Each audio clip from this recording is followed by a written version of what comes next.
finally cleared, and a lot of people said No Limit took that. They took that from Cash Money though. You know what I'm saying? I'm gonna be 100. A lot of that conversation has been more so about who showed up, who didn't show out. The conversation is way outside of the fucking records. I'm gonna be 100 with you.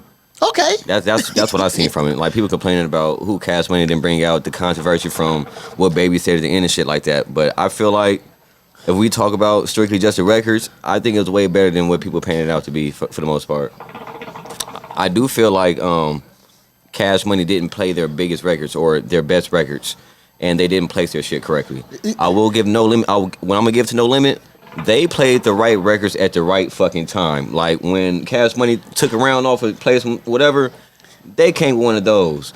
And when Cash Money played their shit that No Limit know they couldn't win, they took the round off and came back with their shit. So, like when you get Cash Money who gonna play some shit like Back That Ass Up, you don't go swinging like that. Sometimes you gotta let that and then come back. All right, what you gonna do about that? Right. You know what I'm saying? And that was the thing that we both talked about a week ago prior going into this, and we both said this. It's all about the song placement. Yeah. If you place the songs right, nigga, it's gonna be a long fucking day. Because even like for me, when you're looking at the placement, why did you play Back That Ass Up at the end? That should have been like round 5 or round 6 going in early. They waited way too long to play Back That Ass Up. I mean, Back That Ass Up, that's probably one of their top 5. Yeah. But that's not the record that you close with like that. You know what I'm saying? They should have came with that way sooner. I don't think that was a closer. Like, if you were going to do some surprise shit and play Lil Wayne at the end, cool, but not with a Millie. Nah, you don't do that. And so, like, looking from the track list, so from round, so round 1 was Juvenile came out and did 400 Degrees. Fucking amazing. And then Master P and them, they all came out. Master P did No Limit Soldiers. I feel like that was a wash. I feel like that was an even round. Yeah, that's a tie. Yeah, I feel like that was a wash. For me, that was a tie. And then Cash Money come back with Still Fly, which was good. And then you go to Break 'Em Off Something from Master P's first album. I'm not gonna lie to y'all. I love Break 'Em Off, but I swayed towards Still Fly in that round. Still Fly caught the edge. They caught the edge. Yeah. I'm not, and look, I'm not gonna be biased. I'm gonna be a lover of music. That they got the edge, not because I was going for Cash Money, but they got the edge on that round. Yeah, and then the next round you go to Project Bitch versus Master P and Me and X Free Coast. Now that round was fucking tough. That was tough. But I'm not gonna hold you. That was tough. I had to give it to No Limit. It was tough. It was tough, but I had to. And let's take a pause real quick. I feel like one thing that was really hard to judge these rounds. We live in Vegas, but I'm gonna keep it 100. I don't think the Vegas crowd was giving it the energy it needed when a certain records hit. You know what I'm saying? I don't feel like they was born in a certain elements or the crowd age could respect it a certain way, because when a certain records hit, we should have heard more crowd pops. Yeah. And sometimes that would give you the energy, the impact of a record that each side is playing. So I feel like the crowd kind of lacked a little bit. It definitely did though, because I mean, the same day that Complex Con was going on, you had the Southern Classic game going on at the same time at Allegiant. So just think, the majority of the millennials, they were at Allegiant. You had some millennials there, but it was more so the Gen Zers that was there. So they didn't. It was a lot of YNs. Yeah. Now you had us and our parents out there. Oh yeah, bro. You was gonna hear it, bro. It would have been up. So you can really understand how people engage into records on both sides. You know what I'm saying? Because at that point the crowd didn't really matter, because at that standpoint in music in that time, we fucked with both sides. You know what I'm saying? We definitely did. So when the certain records played, you would have saw the energy level on each one to understand, you know what I'm saying, the impact of each record. You feel me? My bad. No, you talking your shit right now, bro. You know what I'm saying? We're not just going to say who won each round. We're going to give you a little detail on why. Why, yeah. And then the next round, and I'm not going to lie, this was a landslide to me. Okay, you had Cash Money that played Rich Niggas, but when No Limit turned around and played How You Do That.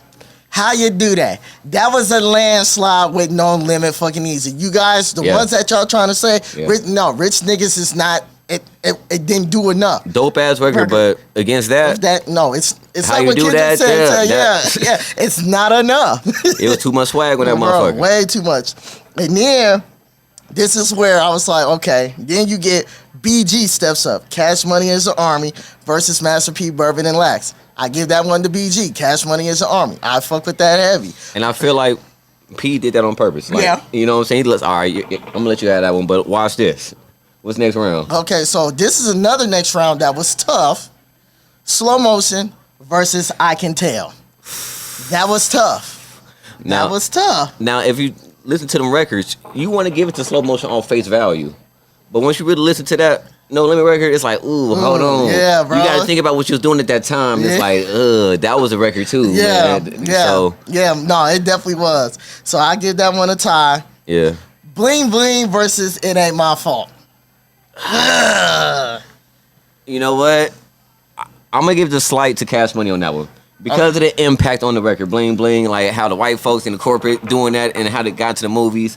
But it ain't my fault. That quote right there, that Urkel quote type shit like that was the one, and it was almost hard to defer where that quote came from. Yeah. From No Limit was from Urkel. Right. and I'm just gonna say this. Y'all better thank the heavens above Mystical wasn't there. Y'all better thank the heavens above. And this is back to my point. Right. People focusing on who was and who wasn't there. That don't matter to me. I'm listening to the records. But that also kind of what I said, because if he was there and the energy was different, niggas see Mystical out there, the energy get different.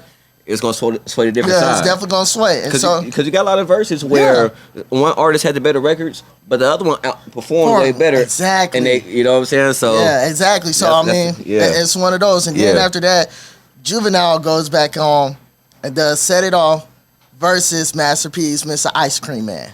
So I was all like, I'm gonna sway that to Set It Off, but I love me some Mr. Ice Cream Man, because that one, when that came out, that was a game changer for sure. Definitely a game changer. You couldn't deny that record. It was hard. I just think that was a battle of tempos. Yeah. Battle of energies. Now this is when I say, this when shit start getting real ugly for Cash Money. This is when this when they start getting in the mud. Yeah, and this they had Cash Money swinging back after this. Yeah, this is when it started getting. To me, it kind of went bad for Cash Money.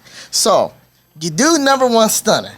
Number one stunner is good, but the way that Master P came back and retaliated with "I'm bout it," oh my god! And if you look at it, like. Still Stunned or whatever, and Bling Bling, them like one of the same type of records. Yeah. Like, one was just bigger than the other. So Absolutely.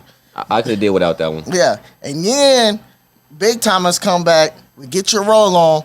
Master P answers back again with Make 'Em Say but the part with Make 'Em Say I think that was a tough one too though. Yeah, but to me, what swayed me with the Make 'Em Say me and X did our part. Silk did his part. Fiend did his part. They were all out there rapping their parts. Okay. They rapped their parts. That made them win around because they rapped their parts. But the level of it, like what you said, it goes back to the energy. But I can't accept you saying, they rapped their parts good, so they won that round because it was close. No, I can't accept that. No, but the energy, I got hella more than that. Bro, the energy was there, bro, and we know what Make 'Em Say did. So the energy gave it a round. Bro, I'm giving it the P that round. Make 'Em Say it's one of those joints. If this is like a top 100 hip hop anthems or hip hop one of them joints, it's in there. I'm not gonna say it's like top 20, top 25, but I'll put it like in 30 or 35, like for real. Cause Make 'Em Say it's one of those tracks, kind of like when we're looking at timeless hip hop hits. Make 'Em Say falls in the same category as Naughty by Nature, Hip Hop Hooray, Drake, the motto. You know, it falls into that category where it's a timeless hit. Definitely a timeless hit. And then right after that, without that round, okay, they answer back with "I Need a Hot Girl," fire. They lost that round. But when No Limit came back with "Chopper Style," chop style. I love how, and you know what? I'm mad that Cash Money would do that to that record. Like, man, don't play that against. Right, that was one of those. Oh my god, bro! Like, yeah, and like that. I gave No Limit that round. Yeah. So. And then this is where we was all like, okay, it's over. You play a Millie, but Wayne is not there. Wayne is. I'm gonna stand on my hill. I don't give a fuck if he was there or not. If you're gonna pull a Wayne record out, I would have been cool with Lollipop. I feel you. Like a Millie, I mean, it's a cool record, but a freestyle record like that, it didn't really have an impact like that. Yeah. No, yeah, definitely. And then that's when they turned around and did a Millie. That's when No Limit turned around, was like, okay, we about to wrap this shit up. He said they laid down. Bro, yeah. I'm gonna be real. Now that I'm looking at it now, I think it was a little bit closer to the end. Yeah, but when they came out and did Down for My Niggas and Snoop Dogg came out, to me I felt like that sealed the deal. It sealed the deal. It really I ain't gonna say it did. sealed the deal, but it probably gave him the edge for sure to say, all right, we could talk about our dub. I'm gonna be 100 with you. That gave him that edge. I ain't gonna. No, lie. yeah, it did, and then that's when That versatility. yeah. Like, Cash Money didn't have nobody on their side that they brought out to include into that. And they had a lot of people, Drake, all type of people they could have had that type of mention, and you know, we didn't get it. And I don't give a fuck about the relationships. I'm talking about, you know what I'm saying, broadcasting your network, your catalog. Well, dog, yeah, I don't think they broadcasted their catalog as dope as it is. They didn't do their catalog justice. No, yeah, absolutely. And this is where it goes to me when I'm looking at this, when I'm watching it, and then I went back and watched it again. To me, it was just all like, you have a family versus a record label. No Limit look like a family out there on that stage. No, that's a fact. They look like a family out there on that That's a stage. Cash Money just look like a record label. No, they look like a dysfunctional family. You heard that shit Baby said at the end. We gonna fuck with you when we wanna fuck with you. Yeah, bro. That was some family shit bro, too, nigga. Bro, like, Everybody family ain't like the fucking Cosby's, nigga. Let's be real. That was a family, nigga. Quit playing. They just going through some discourse. Bro, well, 2 And that months, discourse bro. calls him the fucking versus, nigga. No, yeah, it really did, bro. But I'm just all like, when you're looking at it in totality, I was like, damn. And even we're to the point where Turk did his thing, and then Turk had said his 2 cents. Turk even felt like No Limit had won. But did you see this though? Mm-hmm. Did you see the fucking live where when Baby was saying what he said about not Turk, about what's the nigga name who wasn't there? Was it Turk? Yeah, it was about Turk. Yeah. When he said that. Yeah. But did you see that Turk had his own watching party for the shit that wasn't there, and how he responded to it? You know what I'm saying? Like, it seemed like he was infatuated by, like, he was okay. He wanted Cash Money to lose. That's kind of what it felt like. Yeah.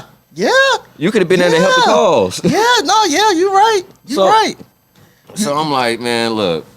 No, They got some internal shit going on that fucked up their chances. I'm no, sorry. yeah, no, they No excuse, y'all. Y'all heard me last episode. I had Cash Money. I'm gonna keep winning. They took the L. They fault. Yeah, they bro. Took the L, man. And this one, what made it worse to me again, like going back and saying, bro, this was like Dipset versus the Locks all over again. I've never been a fan of Dipsets like that. I knew they was gonna get fucking washed, bro. And see, I was with that too, and I was with you on. Look, I was on that too, and shout out to my previous dogs that did it with me, Ryan and Chris, because they had took Dipset that day, and I was like, bro, it's a lock. So, but it goes back to the presence and the energy behind it. Like what we said, to me, they have all these records, and to me, some of their B-side records were bigger than the mainstream hits. Like, to me, I was waiting on them to do fucking neighborhood superstars. Juvenile doing I Got That Fire. Holla at a nigga if you want that Oscar Mayer. Like, sometimes you have to dig into the B-sides of things. That's you fact. know what That's I'm saying? fact. And it's like they didn't dig to that. And so pretty much they ended up getting belt to ass. Bro, even on Cash Money side, if you're gonna do some shit like a million, I would have swapped that. Like, they got nigga Blueface on Cash Money West. He could have played that record with him and Cardi. Yeah. Big ass record. Like, they could have did so much, man. They got so many artists, man, that's outside of the core that they could have, you know what I'm saying, give that element of surprise to level out people who didn't show up. Right. Because you got some young niggas with Cash Money side that has some big records that would have showed up, but hey. But then preparation wasn't there. right, and then every 2 minutes you hear him. And this Shout out to NBA Youngboy. NBA could, well, he on tour, so I'll give it that. But in the same aspect, Wayne was in Vegas. That part. He got resident. Yeah, Niggas could have swung shit. Cause let's be real. When you at Dre's and shit, when the artists come on stage, 2 a.m. Yeah, 2, 3 in the morning. When was his verses? Yeah, but Niggas now, coulda but swung shit, bro. Wayne coulda been there.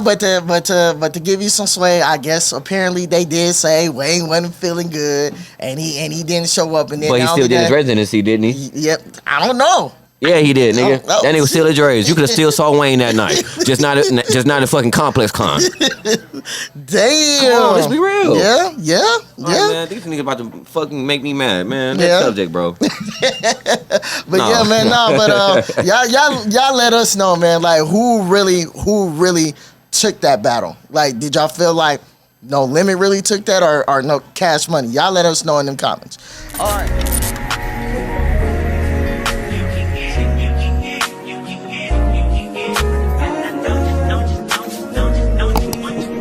Every second, 3 minute, man, I swear to